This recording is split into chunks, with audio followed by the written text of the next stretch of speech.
Salam alaikum, Azul Flaoun, bonsoir. La gabegie actuelle qui a commencé en juillet 1962 devra être assumée par tous les Algériens, car il faut toujours payer la note. Ce sera gigantesque et démesuré, mais à la hauteur de tous les gouvernements qui ont fait n'importe quoi et n'importe comment sous la houlette d'un pouvoir opaque et fragile. Militairement dirigé aujourd'hui, les Algériens commencent à payer cette note salée. Pendant 60 ans, ce pays a été la proie de ses dirigeants et de ses innombrables clients installés dans la fraude et la connivence. Des milliers de gens jeunes, surtout, se jettent à la mer pour fuir une situation éternelle qui ne sied point à leur avenir ni à leurs aspirations et un système de gouvernance qui s'obstine dans sa démarche militaire d'avancer dans l'incertitude, l'absurde et la contrainte, quitte à déclarer la guerre à tout le monde, même aux voisins les plus proches, uniquement par obstination d'une fausse dignité. Suite à l'intervention désastreuse de M. Tebboune au journal allemand Der Spiegel, où l'intervention fut catastrophique, voilà que son Premier ministre nous gratifie d'un discours défiant toutes les règles éthiques et morales. En effet, dans son allocution, où il fait état de l'apport insuffisant de la diaspora algérienne en termes de transfert de devises au pays, c'est une honte, cette diaspora, à qui, par loi, vous avez fermé l'accès aux portes de la haute administration. Cette diaspora que vous avez isolée du pays durant le confinement. Cette diaspora empêchée d'enterrer qui son père, qui sa mère, qui son enfant, qui leurs parents et qui n'ont pas encore fait leur deuil. Cette diaspora humiliée par les consulats lors de ces démarches administratives. Cette diaspora contrainte et obligé de payer 500 € de chipa pour accéder à une place d'avion, cette diaspora qui se fait escroquer par la compagnie nationale Air Algérie, où cette dernière pratique des prix prohibitifs et où les billets peuvent atteindre 900 €, soit le prix de 2 allers-retours Paris-New York. Cette diaspora que vous méprisez car elle est solidaire du peuple du Hirak et qu'elle est naturellement son porte-voix. Cette diaspora, belle dans sa diversité, sa culture et tellement attachée au pays, ne peut souscrire à aucune démarche, même incitative, qui serait issue d'un système corrompu et corrupteur. Elle n'a pas confiance en vous. Elle se révolte pacifiquement tous les dimanches à travers le monde entier, pour encourager le peuple du Hirak à maintenir la flamme de la révolution. Les gouvernements successifs ont toujours méprisé la diaspora, oubliant le rôle essentiel de la Fédération de France durant la guerre de libération nationale. Aucun compatriote d'ici ou sur le sol national ne vous fait confiance, et c'est pour cela qu'avait beaucoup de mal à trouver des citoyens intègres, capables et prêts à vous rejoindre. Non, Monsieur Ayman, la diaspora se mettra au service de l'État uniquement quand vous partirez tous et votre gouvernance avec. À ce moment-là, elle participera à construire le pays avec ses compatriotes, avec cette jeunesse algérienne brillante, innovante et tellement généreuse.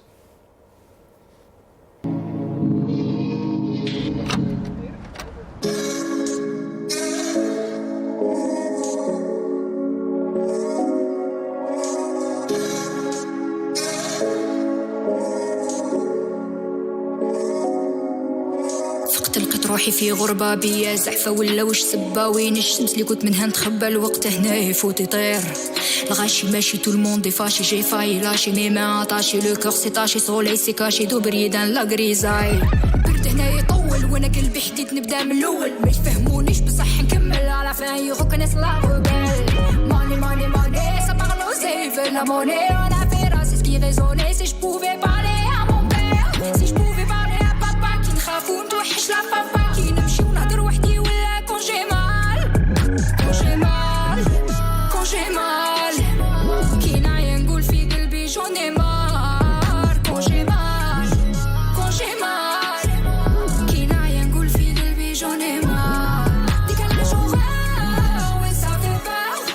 J'suis dans le game, ouais, ouais,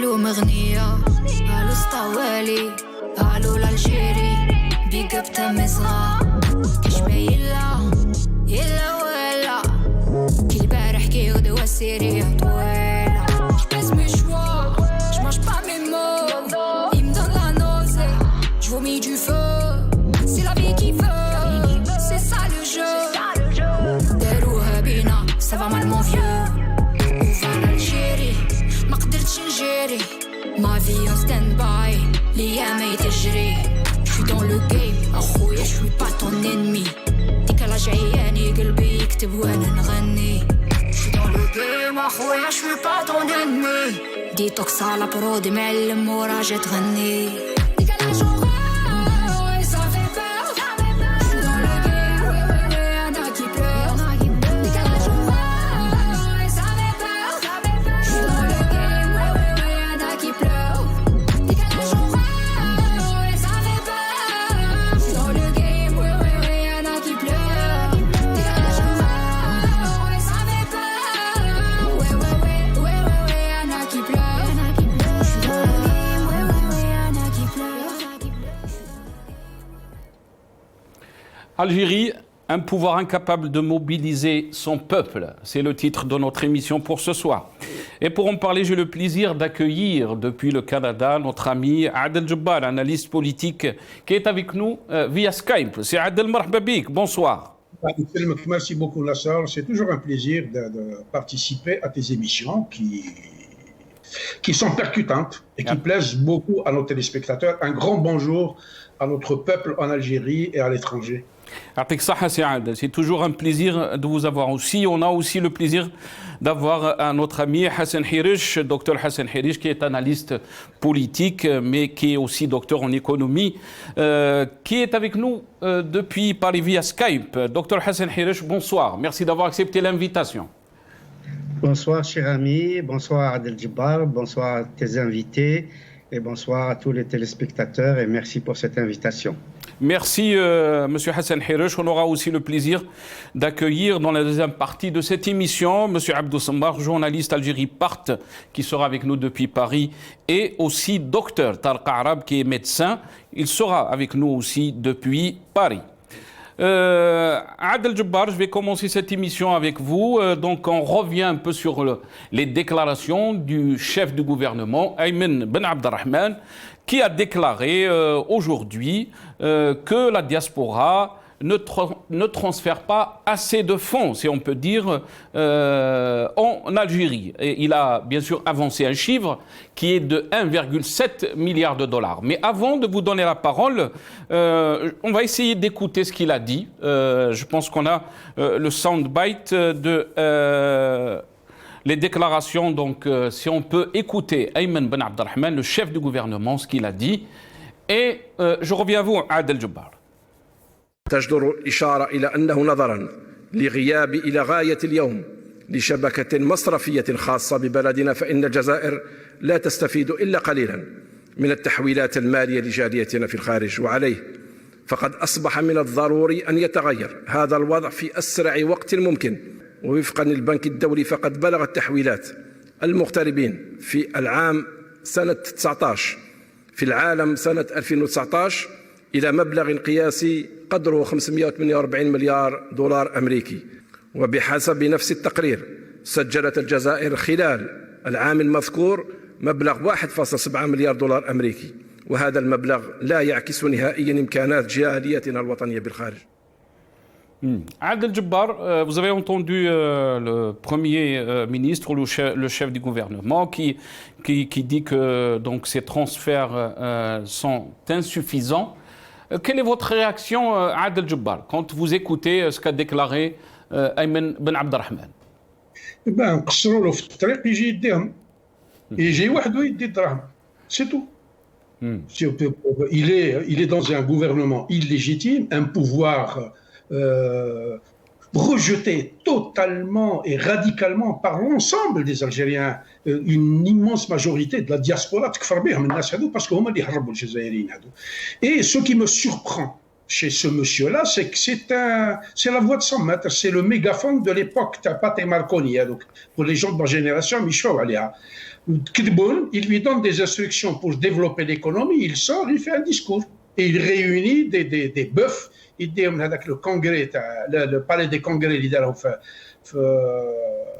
à Club des Lapins, puis il déblatère, le Tebboune lui a donné instruction de s'adresser à la diaspora pour ramasser du pognon chez nous, et puis il sort et il te dit, bon, c'est pas suffisant, il faudrait que vous accouchiez du pognon. هذا فكرني نضحكوا شويه خوتنا الجزائريين هذا فكرني فيه حكايه تاع بابا الله يرحمه كي كانوا يجيو ربي يرحمه ان شاء الله واش يقول لي نقول له واش الحاج يقول لي يا ولدي هذوم جاوني زوج قالوا لي سلف لنا بنت كي نلعب بها بني on est exactement dans cette dialectique. هذا يخرج يتمسخر بينا, il n'a absolument aucun respect pour nous, il se fout de notre gueule. Et puis, il est en train de vouloir nous attirer dans un piège, dans un guet-apens. On donne de l'argent quand il y a une confiance. L'argent, c'est d'abord la confiance. L'investissement, c'est la confiance. Nous n'avons pas confiance en vous. Vous êtes un régime de prédateurs, de bandits, un système hyper corrompu. Personne ne vous accordera une once de crédit. Personne ne vous écoutera pour vous donner son argent.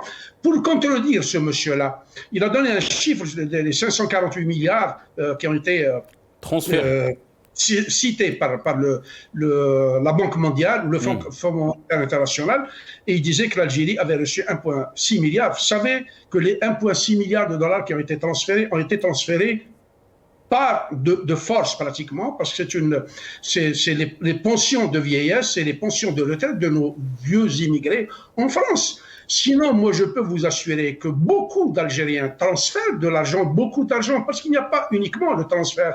Il y a aussi d'autres types de transferts que les Algériens font, mais comme ils rejettent ce système-là, ils ne veulent pas du tout coopérer avec lui, ils ne veulent pas l'écouter. Je termine avec ça. La diaspora algérienne à l'étranger, qu'est-ce qu'ils font? Elle leur échappe aujourd'hui, ils veulent collecter son épargne. Mais ils te traitent de traître, de terroriste, de ceci, de cela. La diaspora algérienne écoutera ces dirigeants qui seront légitimement élus. À ce moment-là, il n'y a absolument aucun problème. Et on va développer le sujet. On va développer le sujet. Vous êtes en train de dire, on va revenir sur plusieurs questions. Vous avez parlé de manque de confiance entre les Algériens et le pouvoir. On va revenir aussi sur cette question. Pourquoi ce manque de confiance? Comment les Algériens ont été traités aussi pendant la Covid-19, quand tout était fermé, les frontières étaient fermées. On va revenir aussi sur ça. Hassan Hiresh, merci encore une fois d'avoir accepté l'invitation à Zulfellek. Hassan Hiresh, si on revient un peu sur les déclarations de Ayman Ben Abdelrahman, il y a des Algériens qui vont vous dire c'est une très bonne chose, les choses sont en train de changer, c'est bien d'appeler à la diaspora de jouer un rôle positif dans l'économie algérienne. Hassan Hiresh. Oui, tout à fait, c'est-à-dire la diaspora algérienne, en France particulièrement, mais un peu partout dans le monde, et surtout au Canada, et encore une fois, particulièrement en France, elle est d'abord une immigration de très longue date, depuis le début du XXe siècle, et puis elle s'est renforcée de génération en génération, et là, on en est, il n'y a pas de chiffre officiel, mais il y a des estimations qui oscillent entre 3 à 5 millions d'Algériens en France, voire plus. Mais Hassan Hiresh, ça, ce qui concerne la France, est-ce que vous avez des chiffres, ce qui concerne dans le monde entier, si on peut dire, parce qu'il y a une grande diaspora aussi un peu partout, surtout au Canada. Est-ce que vous avez des chiffres précis, Dr Hassan Hiresh? Non, Nassar, nous n'avons pas, il n'y a pas de chiffre officiel. Vous savez, en France, il y a une loi qui interdit de comptabiliser les ressortissants binationaux. C'est-à-dire qu'on ne peut pas comptabiliser des Français originaires d'Algérie ou de notre pays, c'est interdit par la loi. ce qui fait que on s'arrête à des estimations, sachant que... Il y a des estimations, Hassan Hirj, je vous ai coupé la parole, pardon, des chiffres qui ont été avancés. On ne peut pas, bien sûr, vérifier ces chiffres. On parle de presque de 6 à 7 millions d'Algériens en France, ou peut-être jusqu'à 8 millions et demi un peu partout dans le monde. Qu'est-ce que vous pensez de ces chiffres, Hassan Hirj? Je pense qu'ils sont un petit peu survalorisés. À partir du moment où on parle de 6 millions de musulmans en France, moi je dirais sur 6 millions, il y a peut-être justement 5 millions d'Algériens. D'accord. Grosso modo. Le reste venant de pays de l'immigration tunisienne, marocaine et turque. Donc grosso modo, moi personnellement, je situerais plutôt autour de 5 millions.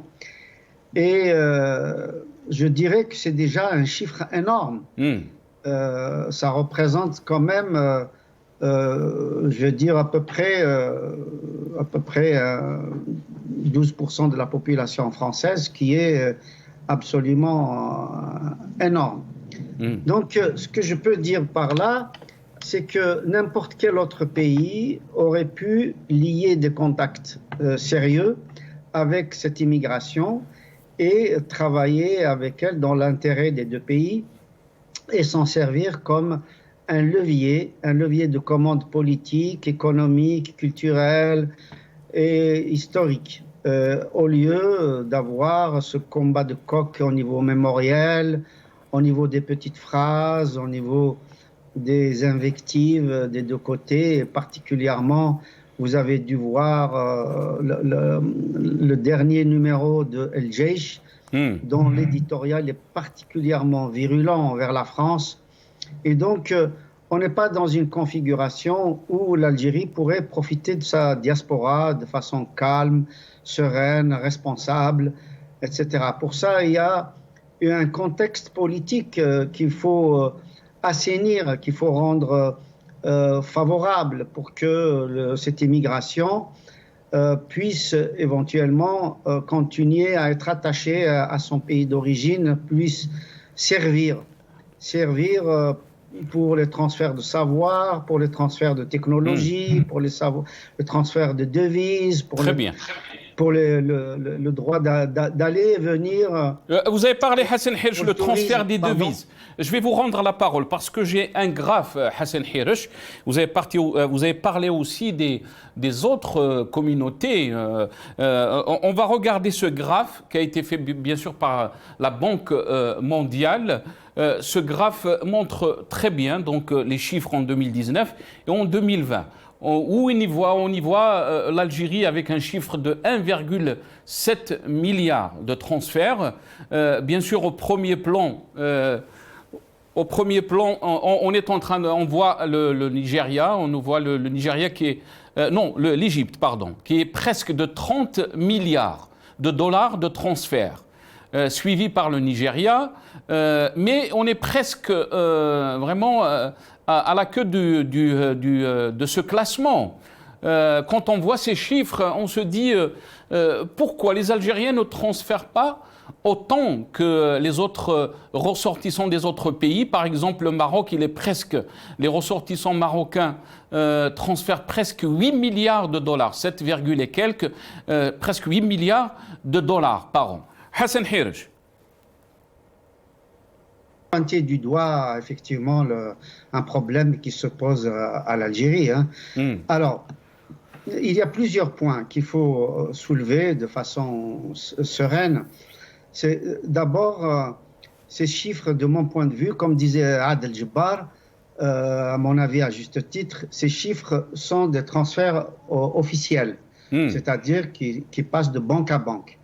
Et effectivement, ils représentent, comme le disait mon ami Adel Jabbar, dont les propos sont absolument justes, à savoir que ça relève des pensions, notamment de retraite, mais aussi des pensions d'anciens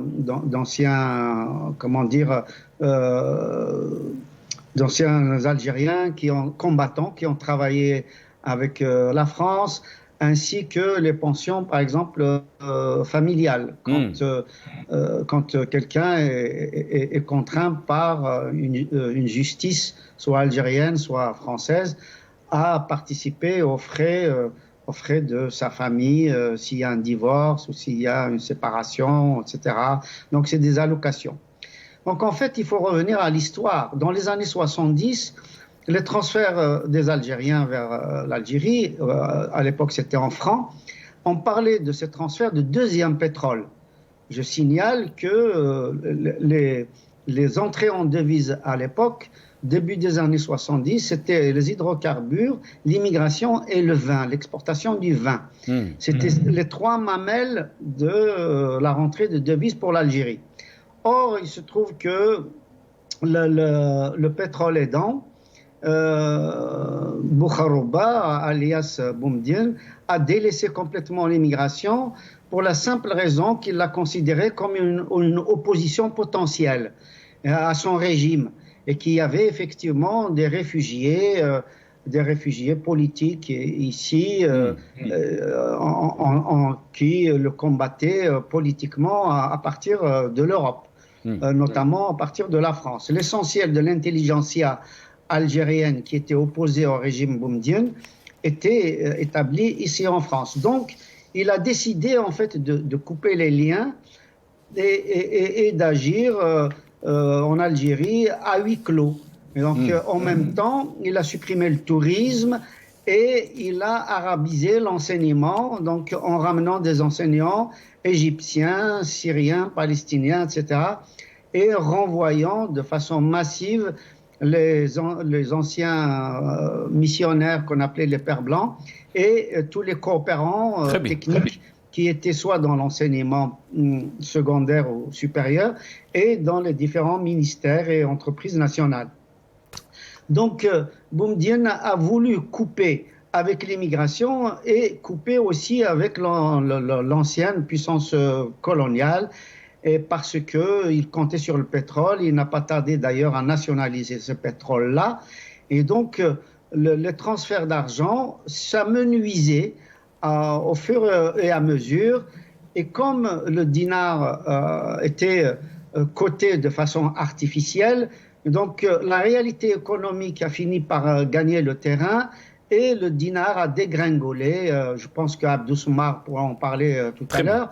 Il a dégringolé à une vitesse absolument vertigineuse, si bien que les transferts, le peu de transferts qui se faisaient, finalement se font d'une façon parallèle. Mais pourquoi cette différence, Hassan Hirish, qui est extraordinaire quand on compare un peu les chiffres, ce que les Marocains, nos voisins, transfèrent au Maroc, qui est presque l'équivalent de 8 milliards, les Égyptiens qui vivent à l'étranger aussi arrivent à atteindre un chiffre de 30 milliards. On parle de presque de 10 millions d'Égyptiens qui vivent à l'étranger. Je vais revenir à vous, Hassan Hirish. Restez avec nous. Adel Djebbar, j'aimerais entendre aussi un commentaire par rapport à ça, s'il vous plaît.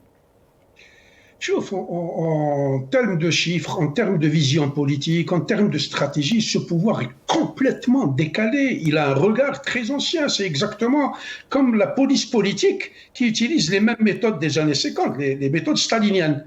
Ce pouvoir-là est coincé dans son émigration de 1968, c'est-à-dire les conventions de main-d'œuvre, où les Algériens, sortis d'une longue et terrible nuit coloniale, étaient complètement appauvris. Il allait chercher le pain et la pitance, en Europe particulièrement, en France. Donc, en majorité, c'était des gens qui n'étaient pas cultivés, qui n'étaient pas formés, qui n'avaient pas d'éducation. Ils partaient pour arracher un bout de pain et envoyer de l'argent à leur famille restée en Algérie. Ça, c'est la première des choses. La deuxième des choses, à l'époque, il n'y avait pas de rapatriement ou de regroupement familial, ce qui fait que les Algériens étaient obligés d'envoyer de l'argent. 3, le dinar algérien de l'époque vaut 100 000 fois celui d'aujourd'hui. C'était des transferts pratiquement en francs français.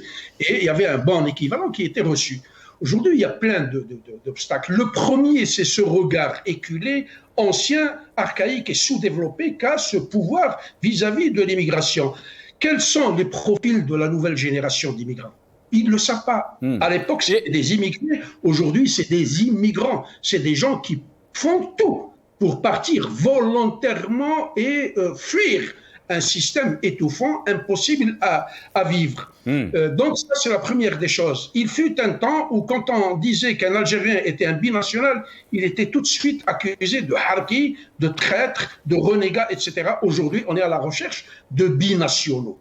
Qu'ont-ils fait pour pouvoir nous tirer des statistiques sur ces binationaux-là?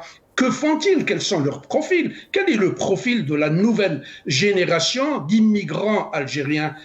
Que font-ils? Quelle est son importance sur le plan social et économique dans les pays d'accueil? Sachez une chose, c'est que la diaspora algérienne à l'étranger est restée très attachée à son pays d'origine. C'est pour ça qu'on parle d'une immigration transnationale. Les Algériens ne transfèrent pas de l'argent par les caisses d'enregistrement, CPA, BNA, etc., la bureaucratie avec toutes ces difficultés, ils le font de façon directe. C'est du shit de med. Ils ont organisé des circuits extrêmement rigoureux, très techniques, très sûrs, où il y a une confiance absolue. Vous donnez 2 sous ici, votre correspondant les reçoit dans les 5 minutes qui viennent en Algérie. C'est carrément un système bancaire fiable. Et des restez avec nous, Adel Djebbar. Je termine avec ça. Et puis, on ne parle pas des transferts colossaux qui sont faits par les Algériens et qui sont investis dans la pierre, dans la brique et dans le béton. Absolument. Pour construire leur maison en Algérie, une fois la retraite ou une fois la décision de retourner au pays est prise. Donc, c'est des sommes colossales qui échappent au contrôle de ce pouvoir illégitime, comme ce pouvoir illégitime. Et surtout l'argent détourné, Adel Djebbar, surtout l'argent détourné qui est investi à l'extérieur, un peu partout. Ils veulent le contrôle. Même l'argent de la diaspora, ils veulent le contrôler. Aujourd'hui, ce qui leur fait très mal, c'est qu'ils n'arrivent pas à contrôler cette masse financière. Très bien, restez avec nous, Adel Djebbar, parce que je dois faire intervenir Dr Tariq Arab, qui est avec nous. Mais avant de le faire intervenir, on va écouter ce qu'a dit Tebboune, donc de cette nouvelle approche, si on peut dire. Est-ce que vraiment c'est une nouvelle politique, une nouvelle politique, et essayer donc de faire, si on peut dire, faire donc de la diaspora un acteur dans l'économie algérienne. On va écouter Tebboune ce qu'a dit et on revient à notre invité. وعليكم التواصل مع الجالية من خلال وضع أرقام هاتفية مجانية وفتح قنوات اتصال مستمرة مباشرة أو إلكترونية مع الجالية تاعنا. احنا كنا التزمنا، أنا شخصيا التزمت أني أدافع على كل جزائري أينما كان، ولو في أبعد بلاد فهو تحت حماية دولته. ولذا أرجو منكم أن تخصصوا لهذه العملية مجهودات، يعني مجهودات ربما اللي ما بدلناهاش لحد الآن. أنا مع الجالية الجزائرية البعض منهم ترعرعوا في مناخ غير مناخ داخلي تاع الجزائر، معليش راهم يبقوا جزائريين بجنسيتهم الجزائرية ويعتزوا بجنسيتهم الجزائرية، ونتصدى لكل من يريد يعني أن يحتقرهم أو يظلمهم في أي بلد كان. نعطوهم دي نيميرو فير. Donc ça, c'était les déclarations de Abdelmajid Tebboune. On a avec nous Dr Tariq Arab, qui est médecin, qui est avec nous depuis Paris. Dr Tariq Arab, bonsoir. Merci d'avoir accepté l'invitation. Marhaba bik. Salam alaikum. Merci pour l'invitation et merci pour l'intervention de vos invités aussi. Merci à vous, docteur, d'avoir accepté l'invitation. Docteur, si on revient un peu, vous avez entendu Abdelmajid Tebboune. Peut-être, il y a beaucoup qui diront que c'est une bonne chose. Il est en train de défendre donc les droits de la diaspora ou des Algériens qui sont établis à l'étranger. Il parle du numéro vert, mais aussi les déclarations du chef de gouvernement qui parle qu'il faut être à l'écoute des préoccupations de la communauté algérienne à l'étranger et d'accompagner les compétences à l'étranger. Vous êtes médecin, je le rappelle. Il dit aussi que la valeur des transferts de fonds de la diaspora algérienne en 2019 ne dépassait pas 1,7 milliard de dollars. Et cela ne reflète pas les moyens de la communauté à l'étranger. Comment peut-on lire ces déclarations, docteur? Et je rappelle que vous êtes donc médecin en France. Oui, tout à fait. Donc, je rappelle à tous les téléspectateurs que je suis algérien. J'ai vécu en Algérie, j'ai fini mes études de médecine générale en Algérie et je suis parti en 2001. Suite à un ras-le-bol, voilà, après les événements de la Kabylie, ça m'a vraiment très marqué. Et puis, je ne voyais pas trop de perspectives d'avenir dans le pays. Sachant que, voilà, de nombreux médecins, de confrères et de cadres aussi qui sont partis à ce moment-là avaient vraiment ras-le-bol aussi de la politique de Bouteflika. Donc, on a très mal avalé la pilule de 99. Et donc, suite à ça, donc j'ai fait ma vie en France et il a fallu que je travaille énormément pour arriver à devenir spécialiste en réanimation et en anesthésie. Je suis spécialiste aussi en médecine d'urgence et en hémodynamique. Donc, je ne vais pas raconter ma vie, mais en écoutant ce discours-là, c'est beau sur papier, mais soyons pratico-pratiques. Et il y a énormément de choses qui se passent au sommet de l'État qui nous dérangent. Alors d'abord, il y a une crise de confiance entre la diaspora et le pouvoir en place, qui n'est que la suite du pouvoir de Bouteflika et la suite du pouvoir de 62. Donc c'est un pouvoir qui est oppresseur, c'est un pouvoir qui est dictateur. La diaspora, donc, est liée à son peuple. Donc, la souffrance du peuple est ressentie aussi par la souffrance et est ressentie aussi par la diaspora. C'est le même peuple.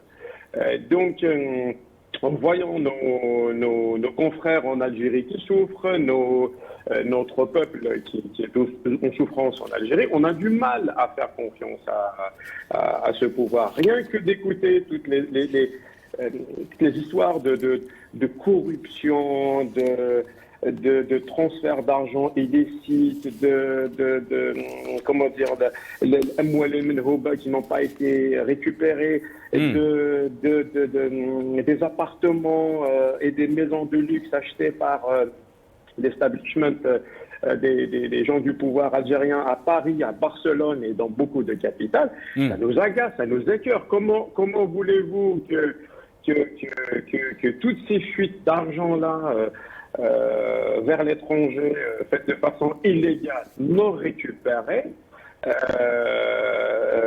et ça passe comme une lettre à la poste, et vous nous demandez, nous, diaspora, nous, cadres, de nous intéresser maintenant à investir notre argent en Algérie. C'est impossible de nous convaincre. Essayez de récupérer les biens de Nozar à Barcelone et à Tarragona. Essayez de récupérer les appartements et les maisons volés par les Saïdani, les Bloxers, la liste elle est longue, ça, vous connaissez tout ça aussi bien que moi, les affaires de Sonatrach 1 et 2, c'est la Valin. Je ne vais pas rentrer dans les détails, plus les détournements des responsables du FLN tels que Saïdani, de Bloxer qui est parti avec une grosse somme d'argent. Absolument. Et nous, pour... vous avez, docteur Tarek Ara, vous avez parlé donc de l'argent volé ou détourné, et on se rappelle très bien les déclarations de Abdelmadjid Tebboune pendant la campagne électorale. J'aimerais bien vous faire écouter donc ce qu'il a déclaré pendant cette campagne électorale par rapport à cette question. Je reviens très rapidement à vous. On l'écoute. يوسف قناة تيفي سيد الرئيس بالحديث عن رموز العصابة بالحديث عن سجناء الحراش ربما أموال طائلة سرقت ما هي استراتيجيتكم من أجل استرجاع هذه الأموال المنهوبة؟ ونوريك الخطة نتاعي أنا.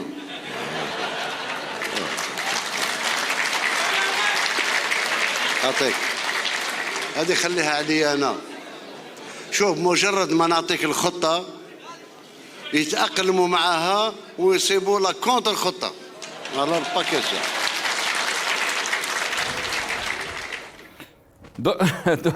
Docteur Tarek Arab. Alors, pour l'instant, ils vont trouver ces gens-là qui détournent l'argent, ils vont trouver la contre-khota, d'après Abdelmajid Tebboune. Il faut peut-être attendre jusqu'à la fin. Je sais pas. Donc, ça nous fait vraiment rigoler d'entendre ça. Mais vraiment, c'est pas très sérieux.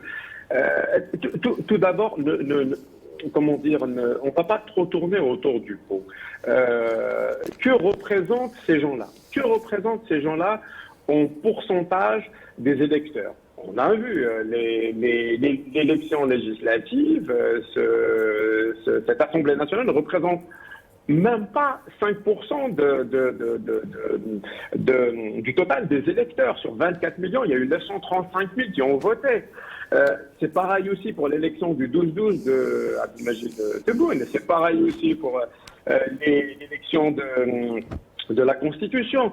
Ça a été rejeté en bloc par le peuple algérien. Qu'est-ce que ça veut dire? Ça veut dire que le peuple demande un vrai divorce avec le pouvoir qui est en place. Donc tout ce qui sort de leur bouche rentre par une oreille et ressort d'une autre oreille. On n'a plus envie de les écouter, excusez-moi pour le terme, mais ça nous donne envie de vomir quand on les écoute. Quand on voit la diaspora, et parle de la diaspora, il n'y a que 4% de la communauté algérienne à l'étranger qui a voté. Dans certains endroits, il n'y a eu que 0%. Mais comment voulez-vous qu'on les écoute?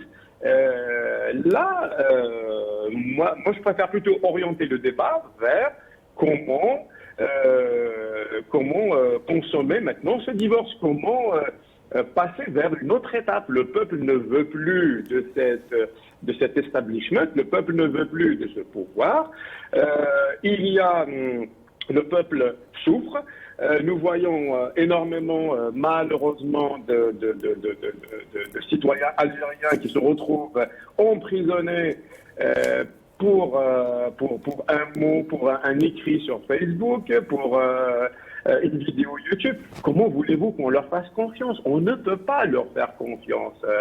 Excusez-moi d'ouvrir une parenthèse, je vais vraiment ouvrir une toute petite parenthèse. Je vais parler de moi, mais ça représentera peut-être beaucoup de cadres algériens qui sont à l'étranger. Il y a quelques années, j'avais voulu retourner en Algérie en me disant, bon, je vais peut-être faire ma vie en Algérie, voilà, j'ai fini mes études en France, je suis reconnu par l'Ordre des médecins français, j'ai un projet pour retourner au pays. Je voulais, partir, c'était il y a quelques années. Donc vous vouliez repartir en Algérie, vous êtes en train de dire, docteur? Il y a quelques années, effectivement, j'avais cette idée de repartir en Algérie, même si je suis bien en France, même si je suis heureux sur le plan financier, j'ai tout ce qu'il faut, je suis reconnu par l'Ordre des médecins, je suis reconnu avec mon diplôme et je peux travailler partout en Europe, en Angleterre et même au Canada sans aucun problème.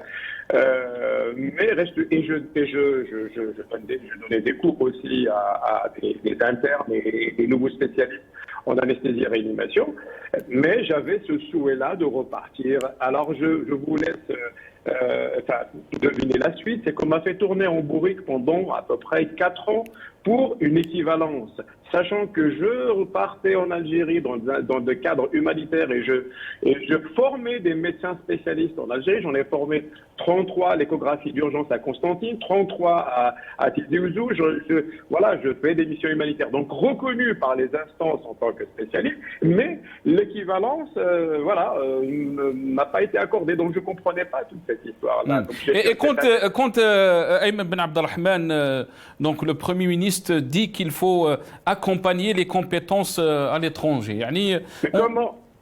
Comment accompagner? Comment il peut nous accompagner? Comment il peut nous accompagner?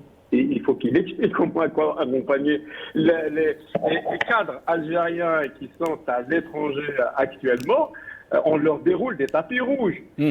Combien de médecins il y a en France, docteur Tarqar? Il y a plus de 15 000 en France. Il y a plus de 15 000 médecins. Il y a plus de 15 000 médecins entre médecins généralistes et médecins spécialistes. Et ces gens-là, vous n'aurez absolument aucune chance de les faire revenir en Algérie avec ce pouvoir qui est en place. C'est impossible. J'ai des exemples de certains confrères qui sont repartis, qui sont restés 2 ans, 3 ans d'Algérie, et puis finalement qui ont jeté l'éponge et qui sont revenus. Donc, ils auront du mal à être attractifs. Ils ne vont pas revenir pour travailler pour 400 €. Vous imaginez l'insulte, sans parler des moyens, sans parler de... Voilà. Donc, tout ce qu'on a trouvé actuellement de faire, nous, médecins et beaucoup de cadres, c'est d'essayer de repartir là-bas de temps en temps et d'essayer d'aider et de faire des missions humanitaires. J'en fais depuis 2010 des missions humanitaires de façon gratuite. Je sais que ce mot-là ne plaît pas, humanitaire, mais j'y vais, je le fais gratuitement, je paye mon billet d'avion, j'y vais, je forme des gens. Aucune aide des autorités. Depuis 2010, je partais et je revenais à titre personnel en aidant. Oui, il n'y avait aucune aide financière. Très bien. Par la suite, j'ai intégré une association. Il y a des aides, si vous voulez, sur le plan administratif. Une espèce de on nous facilite voilà, certains papiers. Voilà, on a besoin de visas pour des non-algériens, par exemple. Voilà, c'est tout. Très bien. Est-ce que vous pensez, très rapidement, docteur Tarqarab, est-ce que vous pensez que la rupture a été consommée entre le pouvoir et la diaspora ou les Algériens qui vivent à l'étranger? Il y a un climat de méfiance actuellement entre le gouvernant et le gouverné. Le gouverné ne fait plus confiance au gouvernant. Ce gouvernant ne représente que 5% ou moins de la totalité des électeurs algériens.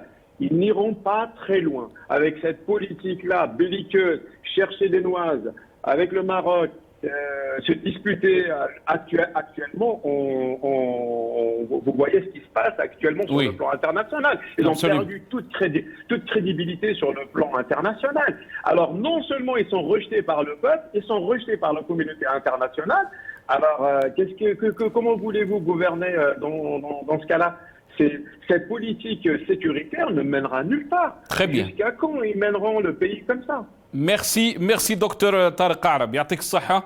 Merci pour votre témoignage, docteur Tarqarab, qui était avec nous, médecin depuis Paris. On a été rejoint par notre ami Abdou Semmar, journaliste Algérie Part, directeur d'Algérie Part depuis Paris. Abdou Semmar, bonsoir. Merci d'avoir accepté l'invitation. Marhaba bik. Et de retrouver tous les téléspectateurs de Maghrébia. Marhaba bikum. Marhaba bik, Abdou, yatik saha. Merci d'avoir accepté l'invitation.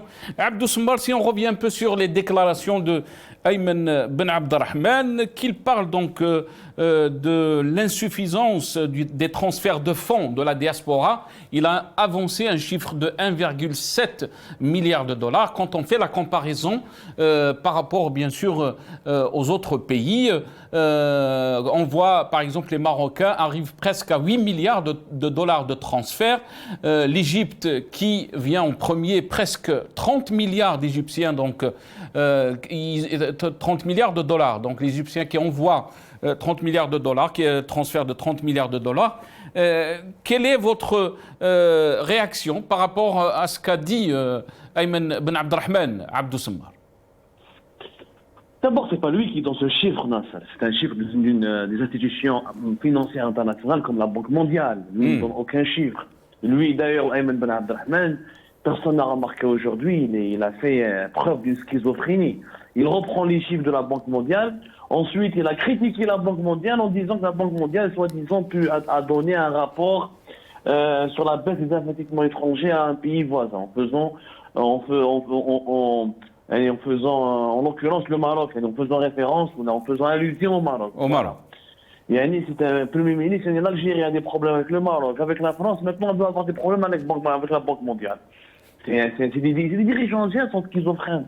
D'un côté, il utilise les chiffres de la Banque mondiale, de l'autre, il les conteste, ou il critique la Banque mondiale, pour ne pas dire il insulte la Banque mondiale. Qu'est-ce qu'on dit? La Banque mondiale a donné un rapport à l'Algérie et à notre pays.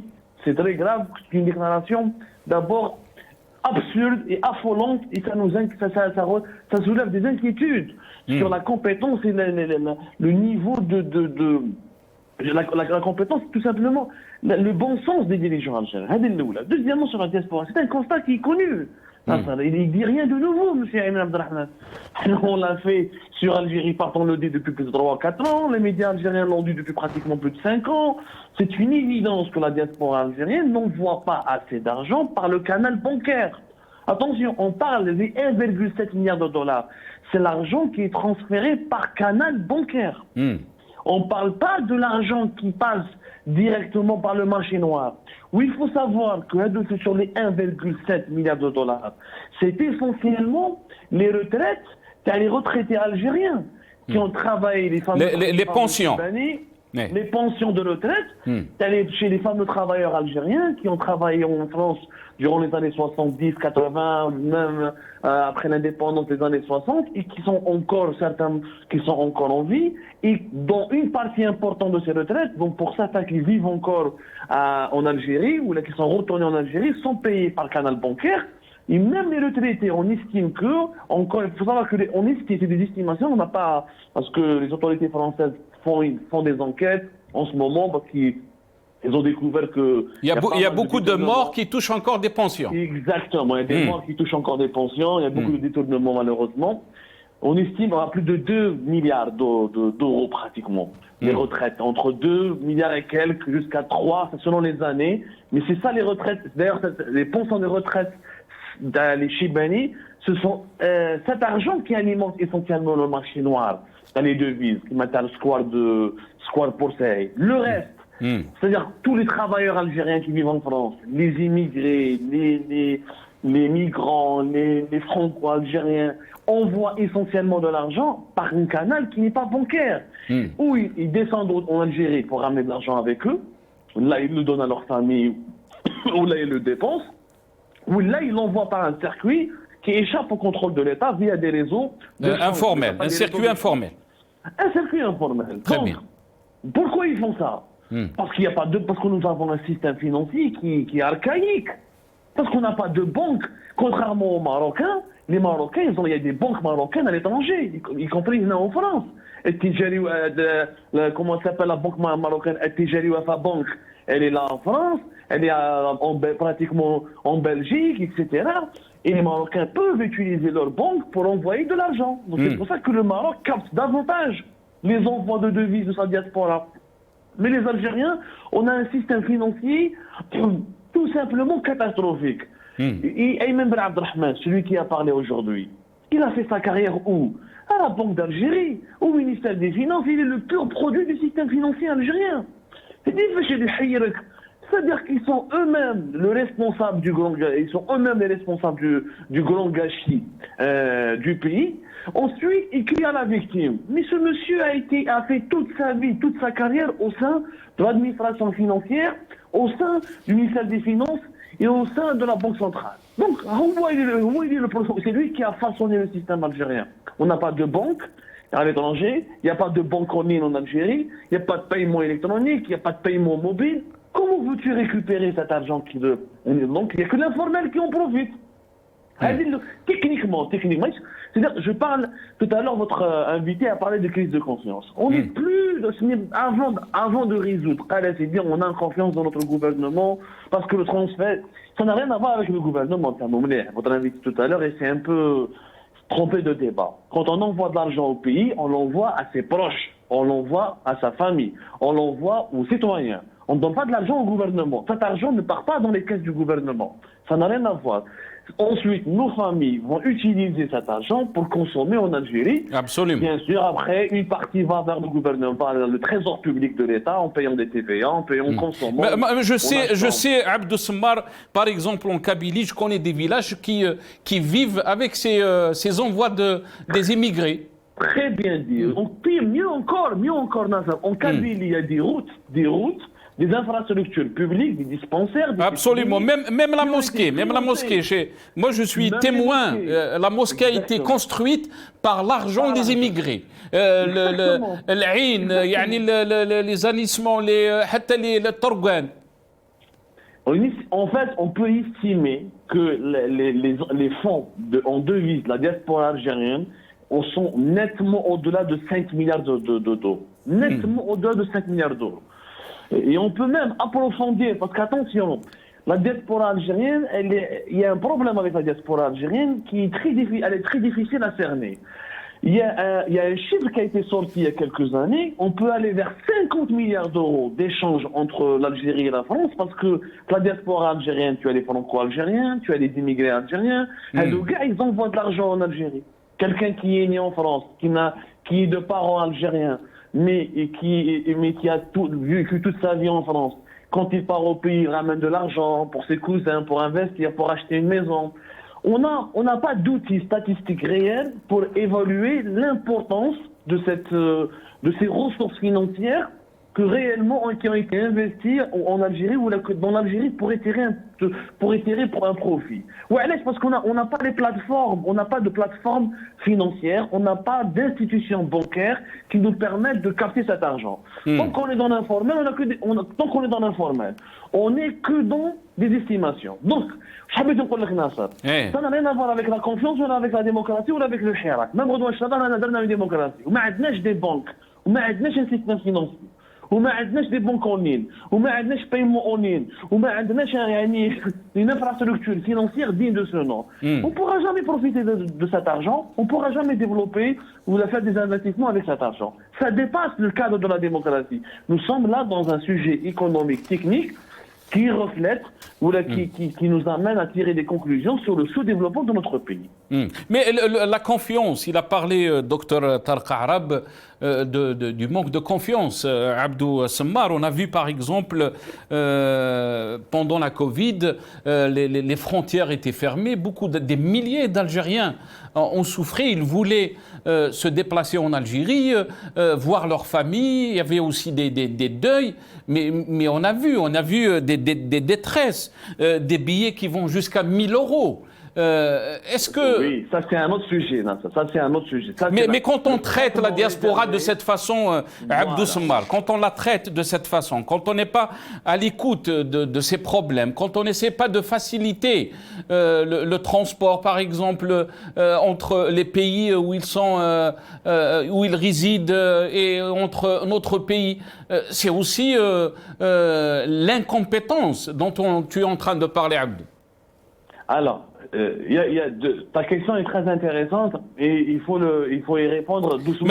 معليش عبدو خلينا برك نسمعوا la frustration et la colère des citoyens algériens, surtout des immigrés algériens ou de la diaspora. On écoute cette personne qui était vraiment en colère par rapport donc à la situation des billets. Il y avait beaucoup d'Algériens, des milliers d'Algériens ont perdu des membres de leur famille. Ils voulaient se déplacer. C'est de l'argent manqué aussi. C'est de l'argent qui était là. Et on écoute cet Algérien et je reviens à vous. راسها تعودنا هاد الناسيوناليتي تاع الجزائر نحرق راسها تعودني هالكل ندي ناسيوناليتي تاع الهنوده ولا ناسيوناليتي تاع الجزائر الهنوده راهم خير من الهنوده بهدلتونا يرجع ربي بهدلكم دنيا واخره حسبونا الله ونعم الوكيل فيكم يا الخماس فو على الحكام اللي راهم يحكموا في هاد البلاد خامسين خلينا ندفنوا والدينا نعذبوكم بالكلب ما عندي ما ندير بالجيري انا حرق والدينا الراسه تاع الجيري عامين ونص انتوما بلعين علينا هنا ووالدينا يموتوا في البلاد فهمت الله يرحمه والبارح عاود دفنت بويا الله يرحمه يا الخماش يا الخماش يا الزبل يا الزبل حسبونا الله ونعم الوكيل فيكم الله يجعل ربي يخلصكم ان شاء الله دنيا واخره حرمتونا من بلادنا حرمتونا من فاميلنا وموالينا وموالينا واش معناش توالينا كيفاش ربي ان شاء الله ربي يا ربي ياخذ فيكم العقل وانت تقول لي بالعين على الجيري الراي بالله عليهم كيف الجنه ان شاء الله كيما راهم حارقين قلوبنا يا خماش C'est catastrophe, c'est une catastrophe. C'est pas l'État, ça, c'est pas en Algérie, c'est pas ça, c'est dommage. Ça, c'était à l'aéroport de Paris. Vous avez vu la détresse, la colère de ce citoyen. On écoute ce qu'a dit Melk aussi. Donc, c'est un YouTuber très connu sur les réseaux sociaux qui réside en Allemagne. On l'écoute et je reviens à vous très rapidement à Abdou Smar. دونك المغترب هدايا شغل ما داش من عندكم بزاف ويعني بلادو ما خلاص شغل سمح في حقوقه هي من الاخر يعني المغترب اللي راح على جل باش يحسن لقمه العيش ديالو راه سمح في حقوقه كجزائري يسمح فيهم راح خلاها كلش ما راهو يقول لك اعطيني سكنه ما راهو يقول لك علاش زدت لي هذه علاش نقصت لي هذه دونك المغترب هدايا راه واحد تهنيته منه يعني شغل نتايا عندك ولادك وواحد تزوج وخرج وراح تهنيت منه بقيت تصرف على 3 حنا دركا كي ولا هذا الباسبور اللي كنا حنايا كيما نقولوا حنايا الحاجه الوحيده اللي كنا نستناوها من الجزائر هي انه عندنا اي واحد مغترب تقصيه يقول لك عندي والديه في الجزائر هذه هي الحاجه اللي راني نروح على جالها حنا دركا كي ولينا محرومين باش نروحوا نشوفوا والدينا فوقتاش الحاله الوحيده اللي الواحد ما يقدرش يشوف والديه فيها كي كل واحد مسكين حراق الله غالب هذاك الحراق كي يدير كوارطو عنده الحق يروح يشوف والديه ذوك الناس اللي جوزت الحرقه وجوزت بيريودا في حياتها وتعبت ودارت كوارطها وكما نقولوا احنا جرات على صوالحها ودارت كوارطها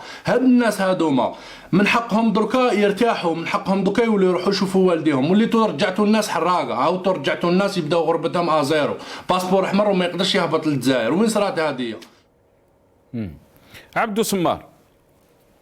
Naturellement, nous avons tous vécu ça durant toute l'année 2020. On a vu des drames, on a vu des tragédies, des déchirements, on a écrit des articles sur ça, on a fait des vidéos sur ça. Absolument. J'ai été parmi les premiers journalistes peut-être, parmi les plus engagés en faveur de la défense des droits de la diaspora. La fermeture hermétique des frontières du pays durant toute l'année 2020, sa réouverture dans des conditions catastrophiques à partir de l'été 2021. On a produit tellement d'articles, on a produit des dizaines et des dizaines d'articles et on a vu les rassemblements devant les consulats et devant l'ambassade d'Algérie, etc. Mais encore une fois, Nasser, le régime algérien ne respecte pas le peuple algérien en Algérie. Déjà, en Algérie, les Algériens ne sont pas respectés. Comment voulez-vous que ce régime respecte les Algériens à l'étranger ? C'est-à-dire, moi, je m'étonne de la naïveté de certains. Les Algériens eux-mêmes, dans leur propre pays, ne sont pas respectés. Mais regardez comment les Algériens sur leur propre territoire, comment ils sont traités face à la crise, face aux crises économiques, aux crises sanitaires, face à la pénurie de certains produits de première nécessité, face aux problématiques politiques qui relèvent de la liberté d'expression. L'Algérien, le citoyen algérien n'a pas de valeur dans son pays. Parce qu'il n'est pas au cœur de la politique publique du système. La politique du système, elle n'accorde de la priorité qu'aux intérêts qui peuvent garantir le maintien au pouvoir des dirigeants algériens. Le citoyen algérien n'a pas de valeur, n'a aucune valeur, ça c'est pas nouveau. La diaspora algérienne, malheureusement, et c'est vrai qu'elle est victime, mais elle est aussi un peu coupable, il y a un Assad. Rappelons-nous des images des bousculades devant les agences d'arrêt Algérie. La veille, tu vois les contradictions qui animent les Algériens. Avant, rappelez-vous de l'ouverture juin 2021. Le samedi, les Algériens se sont rassemblés devant le consulat général à Paris pour dire non à la cherté des billets, non au confinement sanitaire obligatoire, non à des billets à plus de 1000 €, etc. Le lendemain, ils sont partis, le lundi, ils sont partis directement se bousculer, faire la queue, se disputer, se mettre devant les policiers français, devant l'agence Air Algérie, opéra. S'ils avaient boycotté dès le départ les dispositifs mis en place par l'État algérien, si dès le départ ils ont fait une politique ils ont fait preuve plutôt de maturité, avec une attitude que je boycotte, même l'Algérie avec plus de 1000 €. On aurait peut-être certainement contraint le régime algérien, l'État algérien à revoir ses calculs. Mais les Algériens sont divisés encore une fois. Ils se plaignent, mais ils se soumettent. Donc on ne peut pas continuer avec cette schizophrénie. Ou on se plaint et on lutte pour changer les choses, ou on se soumet et on ferme sa gueule. Voilà, on ne peut pas. Donc il y a cette schizophrénie permanente Après, voilà, le débat est compliqué, Nassar. Tu pourras me dire, oui, mais il y a des Algériens qui étaient obligés de revenir dans leur propre pays, et des parents, et des situations d'urgence, etc., etc. Mais nous, il fallait faire front commun. Tout cela, tout ce qui se passe aujourd'hui, tous les problèmes que nous rencontrons, les injustices, la mauvaise gestion, la mauvaise gouvernance, les galères quotidiennes qu'endurent les Algériens, sont le résultat de l'absence d'un changement au plus haut sommet de l'État. Tant qu'il n'y a pas un changement réel, avec une nouvelle génération de dirigeants, avec un nouveau mode de gouvernance, ça ne changera jamais. Ça restera au contraire. Les problèmes vont empirer. Parce que les problèmes de l'Amdjaïna dans les 2-3 années à venir seront 10 fois plus compliqués que les problèmes que nous avons rencontrés en 2020, en 2021. Pour une raison simple, le pays s'appauvrit, la croissance démographique, la population algérienne augmente, donc les besoins augmentent, et malheureusement les capacités pour satisfaire ces besoins ne sont pas en adéquation. Ils n'augmentent pas. On a des situations qui mènent la mahala illa بالتغيير. Merci. كما نغيروش بلادنا نقعدوا dans des situations pareilles كيما هذو وراح نزيدوا نعيشوا العجب. Merci Abdou Semmar, yatik saha. Abdou Semmar qui est avec nous, journaliste, directeur d'Algérie Part, qui est avec nous depuis Paris. Yatik saha Abdou. Vous avez parlé de ces chez les agences d'Air Algérie. Je pense qu'on va vous montrer quelques images avant d'aller à nos invités Adel Jabbar et Hassan Hirash. On regarde ces images d'Air Algérie, donc de la diaspora, Soundbite One.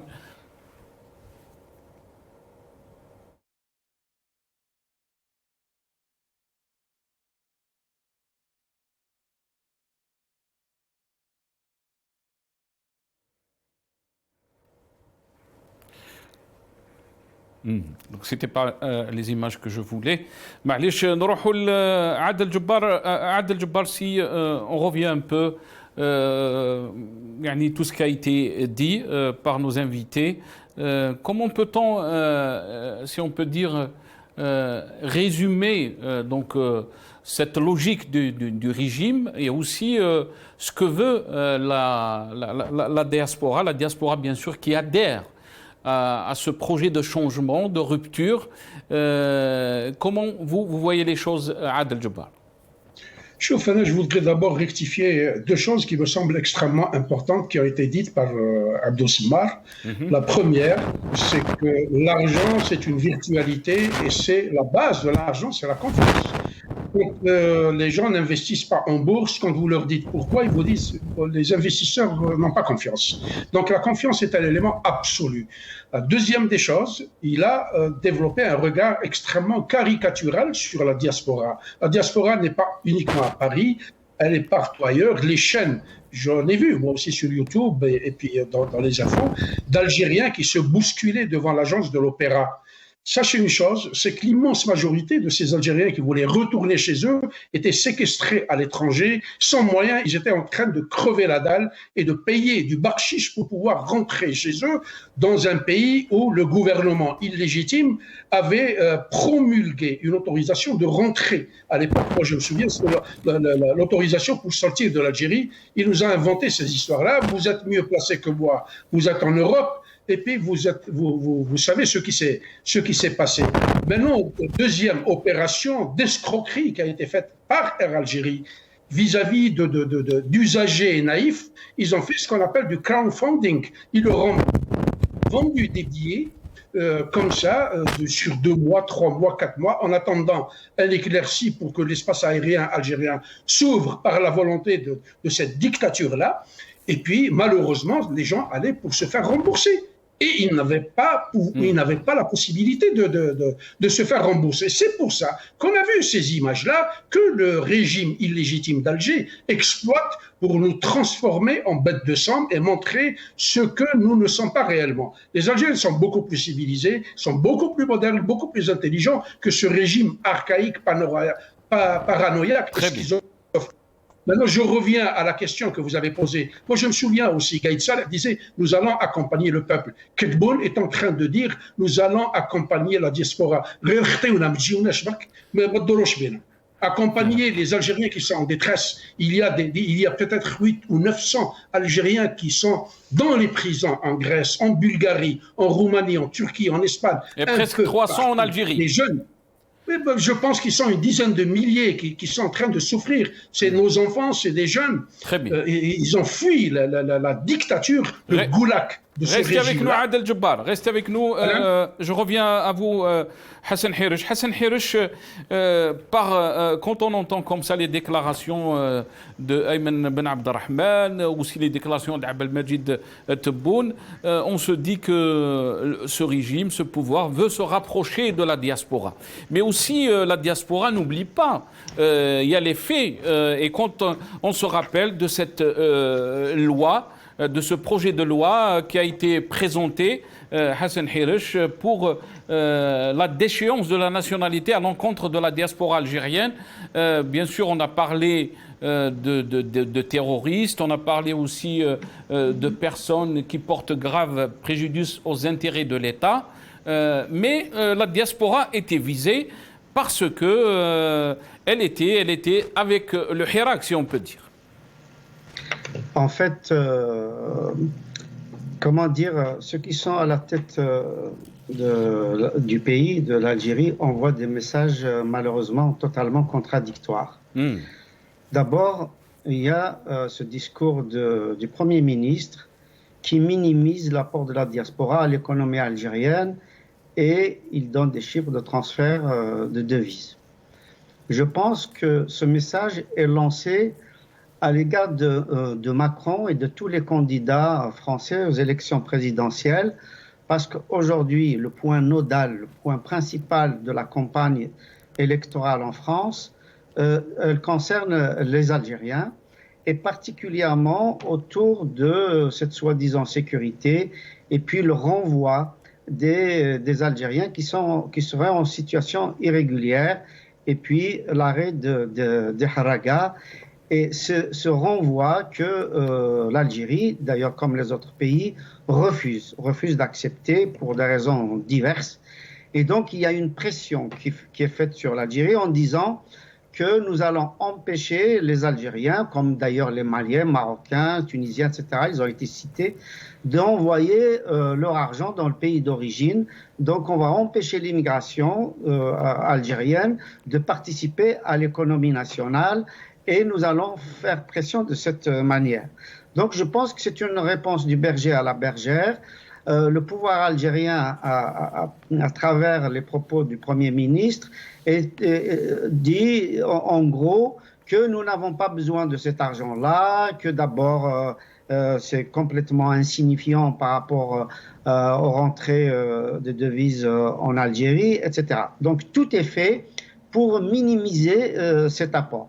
Le deuxième message qui est absolument contradictoire à celui-ci, c'est qu'il faut savoir qu'en ce moment, depuis hier, aujourd'hui et demain, il y a, comment on appelle ça, la conférence des ambassadeurs autour du président Tebboune, et il vient de nommer 800 chefs de mission diplomatiques et consulaires, plus 7 postes d'envoyés spéciaux pour justement retrouver des liens, retisser des liens avec l'émigration.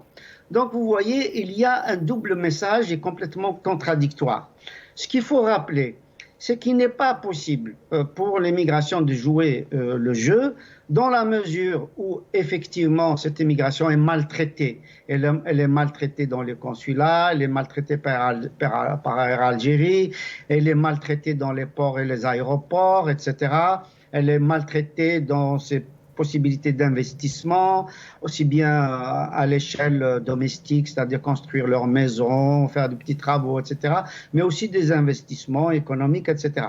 Donc, ils sont complètement maltraités. En plus, Nasser, il y a un autre problème, c'est que sur les 800 chefs de mission, les 80 chefs de mission plus 7 envoyés spéciaux, il n'y a aucun membre de la diaspora. Il n'y a pas un seul jeune ou moins jeune qui soit nommé justement pour participer à cette campagne qui est voulue, qui est estimée être la campagne de retissement de liens avec la diaspora en Europe et en Amérique du Nord. Donc, vous voyez, il y a véritablement une espèce d'incompétence, une espèce de politique un peu désinvolte qui ne va pas au fond des choses, qui est complètement en surface et qui ne va pas au fond des choses, qui n'a pas de réflexion, ça ne se base pas sur des rapports scientifiques, des rapports sérieux, etc. Ça ne se base pas sur des relations avec les acteurs de l'immigration, etc. Donc, en fait, ils font face comme ça, c'est presque des menaces. C'est presque des menaces en disant, voilà, on va déployer toute une diplomatie, on rajoute que on va tisser des liens avec l'Afrique du Sud et le Nigeria, ce qui veut dire qu'on va délaisser l'Europe, on va délaisser particulièrement la France, éventuellement le Canada, parce qu'ils ne vont pas dans le même sens de la politique algérienne au niveau international, etc. Ce qui fait qu'il y a une confusion générale, non seulement à l'égard des Algériens, non seulement à l'égard de la diaspora, mais aussi à l'égard des partenaires de l'Algérie. Moi, je pense qu'il y a véritablement une fausse route. Maintenant, pour revenir à la mobilisation éventuellement de l'immigration concernant l'argent des Algériens en France et dans l'immigration en général, il faut dire qu'effectivement, comme disait Abdou Souma, qu'il n'y a pas du tout d'infrastructures, qu'il n'y a pas de banque qui puisse récupérer, collecter, être attractive pour qu'il y ait transfert d'argent d'une façon absolument sûre.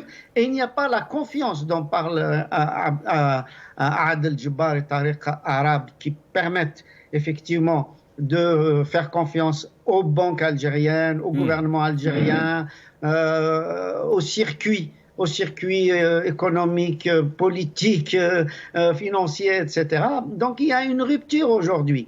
Donc ce n'est pas possible de travailler. Je rappelle, monsieur Nassar, je rappelle que dans les années 70, il y avait une banque algérienne qui était installée à Paris, l'Union des banques méditerranéennes, et nous savons qu'elle servait de tirelire aux officiers, aux officiels, qui venaient, qui avaient des ponctions illégales pour se soigner, pour faire leurs emplettes, etc., au point où cette banque a fait faillite.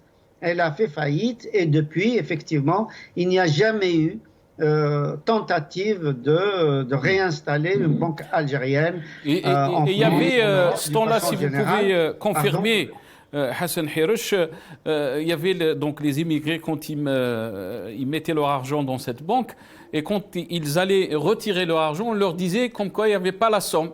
Est-ce que vous pouvez confirmer? Absolument, malheureusement c'est ce qui s'est passé et c'est ce qui se passe souvent d'ailleurs. Malheureusement c'est une habitude, on va dire, très fréquente, puisque même dans les banques en Algérie même, vous déposez votre argent, vous voulez retirer une certaine somme, on vous dit revenez la semaine prochaine, revenez dans un mois, etc. Vous n'avez pas l'argent disponible, malheureusement, ce qui fait qu'il n'y a pas une confiance véritable entre les institutions financières et puis les citoyens algériens d'où qu'ils viennent. Donc, il y a véritablement toute une politique à refaire. Il faut faire table rase du passé et je pense qu'il y a effectivement un potentiel. Moi, j'estime qu'avec le nombre d'Algériens en Europe et en Amérique du Nord, il y a un potentiel de 30 à 50 milliards, non seulement en transfert, mais surtout en dépôt dans des banques qui seraient franco-algériennes, algéro-canadiennes, etc., avec des compétences, avec une main tendue à l'intelligentsia algérienne dans ces pays-là, avec des formations, avec aussi une révision totale de l'enseignement en Algérie. Je pense que de toute façon, tout est lié. Plus l'arabisation de l'enseignement en Algérie est effectif, plus la diaspora algérienne qui est francophone, qu'elle soit en Amérique du Nord ou en Europe, s'éloigne donc de leur pays d'origine et plus le lien va se distendre au fur et à mesure, particulièrement avec les nouvelles générations. Donc rien n'est fait. En dehors de quelques footballeurs qui sont rappelés à la dernière minute pour jouer des matchs internationaux, rien n'est fait pour récupérer le potentiel de l'immigration pour relever ce pays. Merci Hassan Hirosh. Adel Djebbar, je vous laisse le mot de la fin. Juste pour vous dire, chers téléspectateurs, donc petit hommage à Hamid Goumarassa, qui est journaliste, qui sera présenté devant le juge parce qu'il fait son travail de journaliste. Adel Djebbar. Malheureusement, il n'y a pas que lui, c'est tous les Algériens qui subissent les affres de cette ignoble dictature.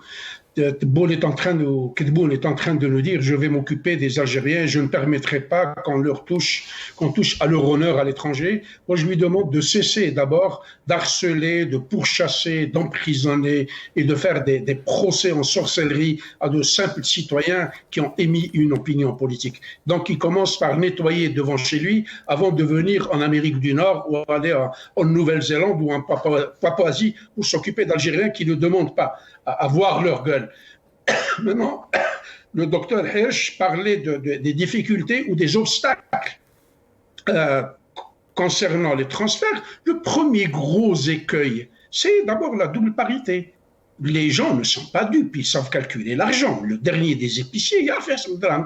Quand vous envoyez par leur canal et ça échappe à votre contrôle, vous perdez sur chaque dollar transféré 51 dinars. Les petits jeunes que nous avons au Square pour Saïd, ce sont les meilleurs cambistes et les meilleurs experts en banque et en finance en Algérie. Moi, je me rappelle un débat qui a eu lieu entre l'ex-argentier de l'Algérie, qui se trouve aujourd'hui dans un poste doré en Afrique du Sud, l'ex-ministre des Finances, Ben Khalfa pour le citer, qui a eu un débat sur les finances publiques, sur la banque, sur les emprunts avec Schmissou, avec l'imam Schmissou. Il a perdu ce combat-là et a perdu ce débat. Quand un ministre, un argentier n'arrive pas à tenir des arguments qui tiennent la route devant un imam de mosquée, c'est qu'il n'y a rien à dire.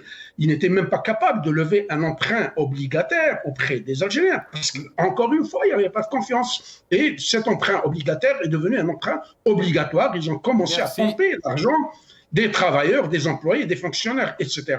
Moi, pour terminer, je dirais que j'ai relevé 8 points majeurs, et je vais conclure avec ça. Ce régime-là, ce pouvoir-là, ce gouvernement est complètement incompétent. Il ne maîtrise pas son sujet. Rapidement, Adel Djebbar, rapidement, parce que vous avez dit 8 points. Oui. Rapidement. Les profils de la nouvelle génération de l'immigration, ils ne les connaissent pas. Quelle est l'importance de la diaspora? Ils n'ont absolument aucune statistique. Quelle est l'importance des binationaux? Ils ne le savent pas. Quelles sont les évolutions, les caractéristiques et l'utilisation des fonds envoyés par le canal officiel? C'est-à-dire qu'on envoie notre argent et nous perdons le contrôle sur cet argent, donc il est hors de question. Quel est le cadre réglementaire en ce qui concerne les envois de fonds? Quelles sont les stratégies et les politiques nationales en direction de la diaspora? Il n'y en a aucune, sauf nous insulter, nous traiter de terroristes. Quelle est l'infrastructure financière et bancaire et institutionnelle mise en place pour appuyer les transferts de fonds? Rien, il n'y a absolument aucune politique. Le dernier point, quelles sont les opportunités d'investissement offertes aux Algériens de l'étranger? Rien que des promesses. Les gens qui se sont aventurés dans cette jungle où vous dépendez de l'autorisation d'un bureaucrate, ils ont tous eu des cauchemars, ils sont revenus en Algérie. En conclusion, ce que je dirais, le jour où il y aura un régime légitime, c'est-à-dire un nouveau système, il faut déraciner ce régime-là. On peut envisager sereinement des recommandations et des stratégies pour relever les contraintes majeures à cette problématique et améliorer la captation des transferts provenant de l'étranger et passer à l'investissement productif de la diaspora. Les Algériens aiment leur pays, ils ne le lâchent pas. Comme je l'ai dit tout à l'heure, nous sommes des transnationaux. L'Algérie nous habite, même si nous n'habitons pas, et nous ferons tout pour aider notre pays. Merci beaucoup. On fera tout pour aider notre pays. Merci à vous, Adel Jabbar, qui était avec nous depuis le Canada. Merci au Dr Hassan Hirash, analyste politique, qui était avec nous aussi depuis Paris, via Skype. Merci à Abdou Semmar, journaliste et directeur d'Algérie Part. Merci aussi à Dr Tarq Arab, médecin, qui était avec nous depuis Paris. Merci à vous d'avoir suivi cette émission.